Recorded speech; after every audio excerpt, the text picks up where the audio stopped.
오늘 아침에 우리에게 주시는 하나님 말씀은 누가복음 15장 11절부터 32절까지 말씀입니다. 그 중에 25절부터 제가 봉독을 해드리겠습니다. 누가복음 15장 25절입니다. 마다들은 밭에 있다가 돌아와 집에 가까이 왔을 때에 풍악과 춤추는 소리를 듣고 한 종을 불러 이 무슨 일인가 물은데 대답하되 당신의 동생이 돌아왔음에 당신의 아버지가 건강한 그를 다시 맞아들이게 되므로 인하여 살찐 송아지를 잡았나이다 하니 그가 노하여 들어가고자 하지 아니하거늘 아버지가 나와서 권한대 아버지께 대답하여 이르되 내가 여러 해 아버지를 섬겨 명을 어김이 없거늘 내게는 염소 새끼라도 주어 나와 내 벗으로 즐기게 하신 일이 없더니 아버지의 살림을 창녀들과 함께 삼켜버린 이 아들이 돌아오매 이를 위하여 살찐 송아지를 잡으셨나이다.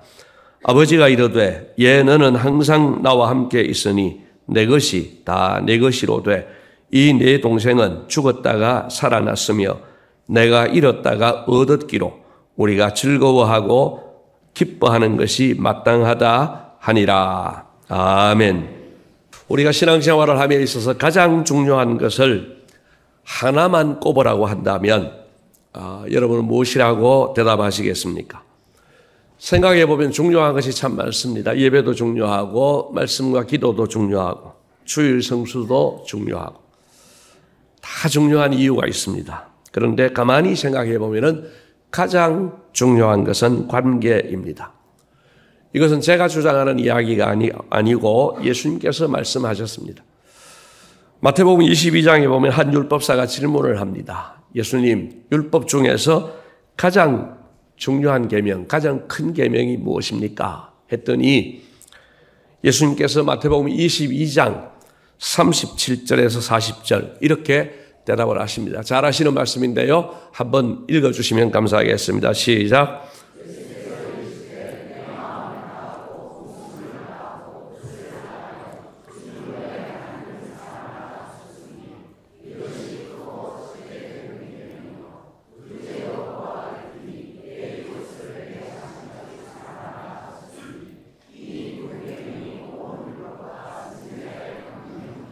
아멘. 하나님과의 관계, 이웃과의 관계, 이것이 가장 중요하다는 겁니다. 여러분 생각해 보십시오. 하나님과의 관계가 나쁜데 지금 나쁜 상태로 이 자리에 나와서 예배를 드린다. 사실은 그 예배가 무슨 의미가 있겠습니까? 그래서 하나님과의 관계를 잘 맺어가는 것이 가장 중요합니다. 지난주에 말씀을 드린 것처럼 하나님은 우리를 이처럼 사랑해서 독생자를 죽이시기까지 우리를 사랑해 주셨습니다. 그러니 하나님 쪽에서 우리와의 관계는 이미 100점입니다. 이제 남은 것은 우리가 그 하나님의 마음에 화답만 하면 되는 겁니다. 여러분, 하나님과의 관계가 좋은 관계가 되어야 되는데 그러기 위해서는 우리가 하나님의 마음을 알아야 됩니다. 여러분 마음이 통한다고 하지 않습니까?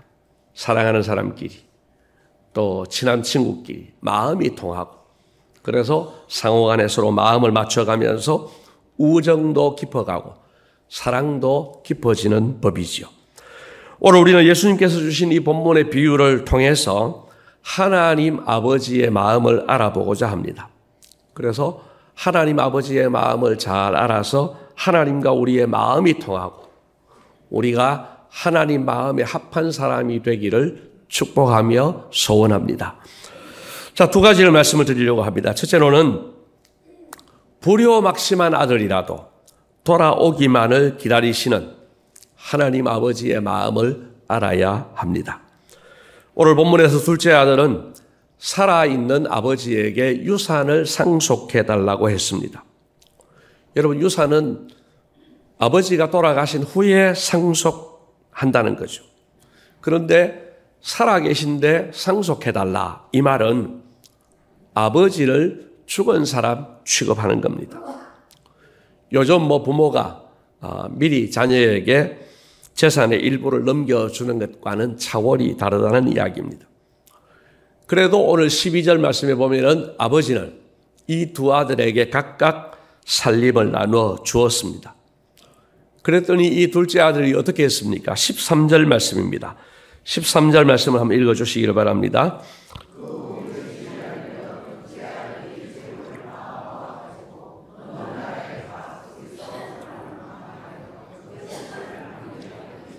아멘. 며칠이 안 되어, 이 말은 빨리 서둘렀다는 이야기죠. 그 다음에 재물을 다 모아가지고 했습니다. 그 재물 중에 부동산은 없었겠습니까? 부동산이 있었겠죠. 이걸 빨리 처분을 하려고 하면 어떻게 했겠습니까?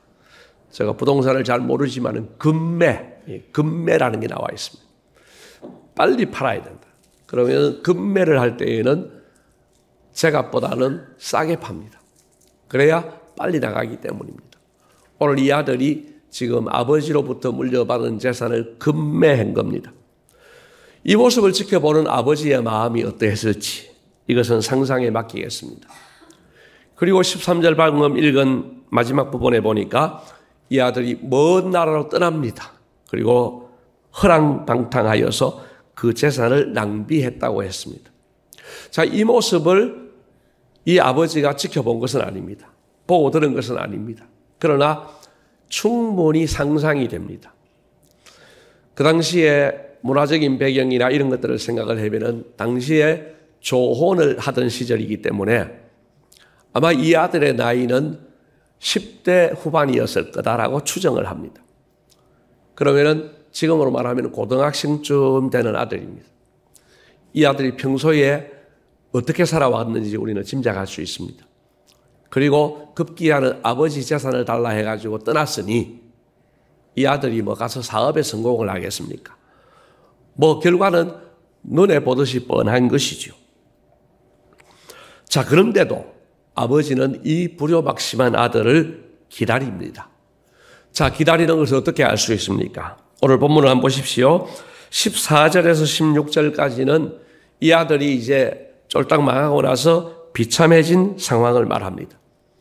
그리고 17절에서 19절까지는 이 비참해진 둘째 아들이 아버지에게로 돌아오려고 생각하고 결단하는 내용이 있습니다. 돌아가서 아버지의 아들 취급은 제가 받을 수 없으니 품꾼의 하나로 봐달라고 그렇게 이야기하겠다는 겁니다. 얼마 전에 말씀을 드렸습니다만 이 당시에 품꾼은 종보다도 낮은 상황입니다. 종은 말하자면 정규직입니다. 그런데 품꾼은 날품팔이로 부르면 일할 수 있지만 안 부르면 일할 수 없는 게 이 품꾼입니다. 그래서 이 아들이 20절에서 행동을 합니다. 어떻게 행동합니까? 자, 20절 말씀을 한번 보십시오. 한번 읽어주시면 좋겠습니다.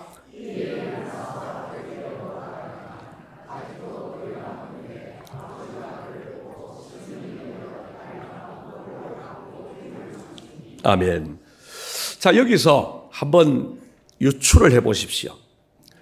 여러분, 이 아버지가 집 안에 있었을까요? 집 밖에 있었을까요? 예, 집 안에 있었다면 멀리 있는 아들이 안 보입니다. 집 밖에 있습니다. 우연히 집 밖에 있었을까? 또 생각해 볼 수 있습니다. 그런데 이 아들이 멀리서 나타났는데 그 아들을 알아봅니다. 아니, 아버지가 아들 알아보는 게 당연하지. 그러십니까? 그렇지 않습니다.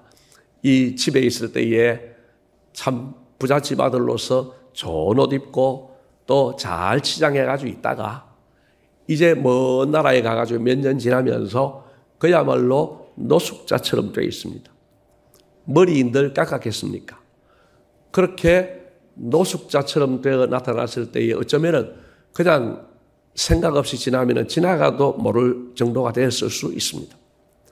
근데 아버지가 이 아들을 변한 모습인데도 불구하고 척 알아봅니다. 그 당시는 백내장 수술도 없었겠죠. 눈도 어두워졌을 텐데 멀리 있는 아들을 알아본다. 이 말은 이 아버지는 아마도 늘 동구바퀴 보이는 곳에서 아들이 언제나 돌아오는가? 그러면서 그 아들을 기다리는 것이 일상이 되었던 것을 우리가 생각해 볼 수 있습니다. 그러니까 그 아들이 나타나자마자 알아보고 달려가서 목을 안고 입을 맞추었다는 겁니다. 21절에서 이 아들이 고백을 합니다. 아버지, 준비한 대로 나는 아버지의 아들이 될 수 없습니다. 품꾼의 하나로 봐주십시오. 그런데 아버지는 그 말에 대꾸도 하지 않습니다. 그리고 22절 말씀을 보면은 이 아들에게 이제 좋은 옷을 갖다 입히고 가락지를 끼우고 이렇게 했는데 이것은 그 아들의 지위를 권한을 100% 회복해 준다는 말입니다. 그리고 23절과 24절을 보면은 잔치까지를 배설을 합니다. 소를 잡아서 잔치를 하고 있습니다. 여러분, 만약 우리의 아들 중에 누가 가출한 아들이 있다고 하면, 그래서 생사를 모르고 있던 중에 몇 년 만에 아들이 돌아왔다고 하면 우리는 어떨 것 같습니까? 우리도 아마 잔치까지 베풀지는 않는다 할지라도, 여러분, 이런 불효자식이 나갈 때는 정말 이놈의 자식이 이제는 자식도 아니다 할지 모르지만 실제로 세월이 지나도 생사를 모르는 지경이 되면 아버지는 기다리는 거죠. 또 돌아왔을 때 환영하지 않겠습니까? 우리보다 더 사랑이 많으신 하나님 아버지는 그런 마음으로 이 아들을 기다려 주셨습니다. 여러분, 우리는 하나님 아버지의 이 마음을 알아야 된다 하는 것입니다. 여러분, 우리가 평생에 범죄하고 그래서 하나님과의 거리가 멀어져 있고 하나님 앞에 끄림직한 것이 있고 그래서 하나님 뵐 면목이 없어서 하나님과 멀어질 때가 있다면 그게 지금일 수도 있고 또 앞으로 그런 일이 있을 수도 있습니다. 그렇다고 하면 오늘 본문에 기록된 이 하나님 아버지의 마음을 알고 빨리 돌아갈 수 있기를 축복합니다. 여러분, 우리는 하나님 앞에 죄책감을 느낄 것이 아니라 기다리시는 하나님 아버지의 마음을 알고 하나님께로 돌아가야 합니다. 아무리 큰 죄를 범했어도 하나님은 우리를 기다려주시고 돌아오기만 하면 기꺼이 받아주시기 때문입니다. 여러분, 성경에 하나님께서 내 마음에 맞는 사람이라고 공개적으로 인정하신 사람이 있는데 그가 다윗이라는 사람입니다. 여러분, 다윗이 어떤 사람입니까? 자기 부하의 아내를 불러다가 간통한 사람입니다. 그 사이에서 아이가 생기니까 창피하니까 이걸 무마해 보려고 하다가 결국은 그 부하를 전쟁터에 보내서 청부살인을 한 사람입니다. 말년에 가서는 자기 군사력을 과시하기 위해서 인구조사한 죄로 백성들 7만 명을 죽게 만든 사람입니다. 우리 가운데 그런 악한 사람이 있습니까? 우리 가운데 이런 파렴치한 사람이 있습니까? 없을 겁니다. 그런데 어떻게 이런 사람이 하나님 마음에 맞는 사람이 될 수 있습니까? 비결은 하나입니다. 그가 엄청난 죄를 범했지만 하나님께로 돌아왔기 때문입니다. 여러분, 돌아오는 것이 이렇게 중요합니다. 하나님은 우리가 어떤 죄를 범해도 돌아오기를 기다리십니다. 그리고 진심으로 돌아오면 모든 죄를 용서해 주십니다. 여러분, 내 자신이 범죄 당사자라고 하면 이 아버지의 마음을 알고 돌아오면 됩니다. 그리고 우리 곁을 떠났거나 한 번도 이 자리에 온 적이 없는 사람들에 대해서는 하나님께서 이런 마음으로 그들도 기다리신다는 사실을 우리가 알아야 되겠습니다. 그래서 그들도 이 좋으신 하나님 아버지 만나서 새로운 인생 시작하도록 도와주어야 되겠습니다. 부디 우리 모두가 이 아버지의 마음을 알고 그 마음을 시원케 하시기를 주님의 이름으로 축복합니다. 두 번째로는 이런 아버지의 마음을 부정하는 아들은 불효자라는 사실을 알아야 합니다.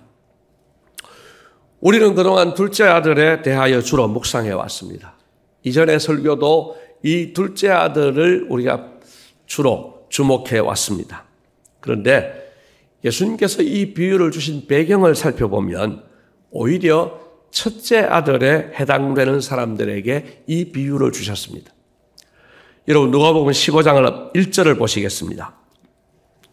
1절을 보시면은 모든 세리와 죄인들이 말씀을 들으러 예수님께 나왔습니다. 이 세리와 죄인들은 오늘 본문에 예수님께서 비유하신 둘째 아들입니다. 정말 불효막심한 아들들. 그 당시에 죄인이라고 공개적으로 손가락질을 당하던 사람들입니다. 그들이 예수님께 왔어요. 그런데 2절에서 예수님께서 어떻게 하십니까? 2절에 예수님께서 그들을 영접하고 음식을 같이 잡수시는 거예요. 이 아버지가 둘째 아들을 영접하는 것과 같은 모습이죠. 이 일에 대해서 바리새인과 서기관들이 수군거립니다. 이게 어느 아들입니까? 큰 아들입니다. 큰 아들이. 아니 이런 불효자식을 받아주십니까? 하고 지금 비난하는, 항의하는 그 모습이 바로 이 사람들입니다. 그리고 3절을 보십시오. 예수께서 그들에게 이 비유로 이르시되 누구에게요? 바리새인과 서기관들에게. 잘난 척하면서 세리와 죄인들을 무시하는 또 그들을 영접하는 예수님에 대해서 수군거리는 그 사람들을 향하여서 이 비유를 주신 겁니다. 자, 이 사실들을 토대로 해서 이제 큰아들의 모습을 살펴보십시다. 25절부터 27절까지 말씀은 큰아들이 종을 통해서 현재 상황을 파악하는 과정입니다. 그리고 28절에 그의 첫 반응을 보게 됩니다. 자, 28절 말씀을 한번 읽어주시면 감사하겠습니다.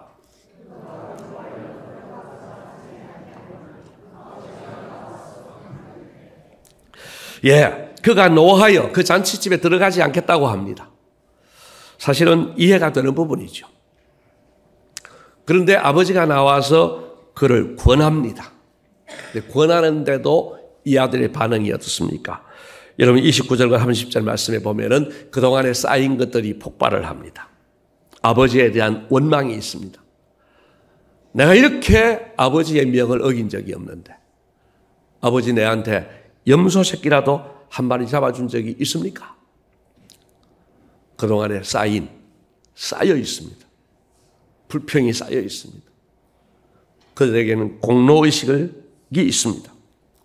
여러분 요즘 우리 시대를 생각하면 큰아들의 감정이나 주장이 공감됩니다. 아니 오히려 설득력이 있어 보입니다. 그러나 우리는 여기서 중요한 두 가지를 고려해 보아야 됩니다. 첫 번째 고려할 것은 큰아들도 그냥 아들이 아니고 용서받은 죄인이라는 사실입니다. 마태복음 18장에 보면 예수님께서 1만 달란트 빚진 사람 이야기를 합니다. 말하자면 우리가 평생 갚아도 갚을 수 없는 빚을 졌는데 하나님으로부터 그 빚을 탕감받은 사람이라는 거예요. 시험으로 치자고 하면 A하고 B하고 시험을 쳤는데 100점을 받아야 합격을 할 수 있는데 A는 2점을 받고 B는 1점을 받은 거예요. 합격하고는 도저히 거리가 멀어요. 근데 채점관이 은혜를 베풀어 주어서 100점 만점에 2점 받고 1점 받았지만은 내가 너희를 봐줘서 합격시켜 줄게. 합격을 했어요.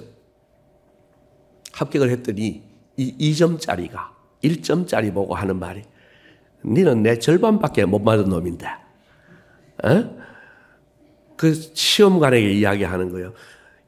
내가 얘보다 지금 2배나 더 받았는데 내하고 같이 취급할 수 있습니까? 여러분 그냥 인간관계에서 맏아들과 둘째 아들을 보면 맏아들이 일리가 있는 것 같습니다. 그러나 아닙니다. 그 사람도 은혜로 구원을 받았고 그렇게 많은 빚을 탕감받았고 100점 만점에 꼴랑 2점 받아가지고 은혜로 합격을 한 주제에 자기 공로의식이 있어가지고 이 아들 말을 들어보십시오. 자기는 잘못한 거 한 개도 없어요. 그리고 이 둘째 아들은 죽일 놈이고 그 둘째 아들을 받아주는 아버지도 나쁜 사람이고 세상 천지에 옳은 사람은 자기밖에 없습니다. 100점 만점에 꼴랑 2점 가지고 합격을 해놓고는 이렇게 1점 받은 이 아들을 비난하는 이것은 정말 잘못된 모습이라는 것이죠. 여러분 이게 바로 바리새인들의 모습이었고 오늘 우리도 자칫 잘못하면 이런 사람이 될 수 있다는 겁니다. 다른 사람과 비교하면 여러분 2배 차이가 얼마나 큰 차이입니까? 다른 사람에 비하면 내가 잘한다고 그런데 내가 100점 만점에 꼴랑 2점 가지고 합격했다는 사실을 잊어버리면 내 공로의식에 사로잡히게 됩니다. 여러분 우리는 이 점을 고려해서 이 큰아들이 뭐가 잘못됐는지를 알아야 됩니다. 나도 은혜로 합격을 했고 너도 은혜로 합격을 했으니 우리는 다 은혜로 사는 거야. 여러분 이런 우리가 될 수 있기를 축복합니다. 그것이 진실입니다. 그렇게 살아야 되는 거죠. 두 번째로 고려할 것은 이 아버지는 힘없는 인간 아버지가 아닙니다. 천하 만물을 다스리시는 하나님 아버지라는 점입니다. 여러분 힘없는 인간 아버지라고 하면은 이 큰아들만큼 하면은 고마워해야 돼요. 요즘 시대 같으면. 늙고 병들었는데 아들 이렇게라도 살펴주면은 고마운 것이요. 그러나 지금 그 이야기가 아닙니다. 오늘 본문의 이 아버지는 천하 만물을 다스리시는 아버지시고 두 사람이 있는데 한 사람은 천국 보내시고 한 사람은 지옥 보내실 수 있는 권한을 가지신 아버지이십니다. 한 사람은 죽이실 수 있고 한 사람은 살리실 수 있는 전권을 가지신 하나님 아버지이십니다. 그래서 그 하나님 아버지의 마음에 들고 안 들고는 영생과 영벌을 결정짓는 중요한 기준이라는 겁니다. 그렇다고 하면 그냥 힘없는 인간 아버지한테 좀 불효하고 이런 문제가 아니라 이 하나님 아버지 마음에 들지 않으면 버림받고 지옥 가는 이 점을 생각해 보면 우리는 진짜 하나님 마음을 알고 그 마음에 합한 사람이 되어야 한다는 겁니다. 여러분 아버지가 이 큰아들을 보면서 얼마나 마음이 상하셨겠습니까? 여러분 누가 진짜 효자입니까? 오늘 첫째 아들은 자기도 이웃들이 보기에도 효자라고 생각했지만 사실은 불효자라는 겁니다. 공로의식에 사로잡혀서 아버지 은혜도 몰랐고 아버지의 마음도 고려하지 않았습니다. 자기만 옳았습니다. 그리고 순종도 하지 않았습니다. 하나님은 그런 아들을 효자라고 인정하지 않았습니다. 마음에 들어 하지 않으셨습니다.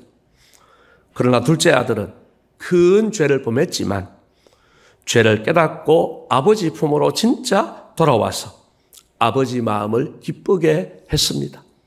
이 아들은 살아가면서 늘 아버지 사랑 생각하면서 효도하면서 살지 않았겠습니까? 이제 말씀을 맺습니다. 여러분 우리는 어떤 아들입니까?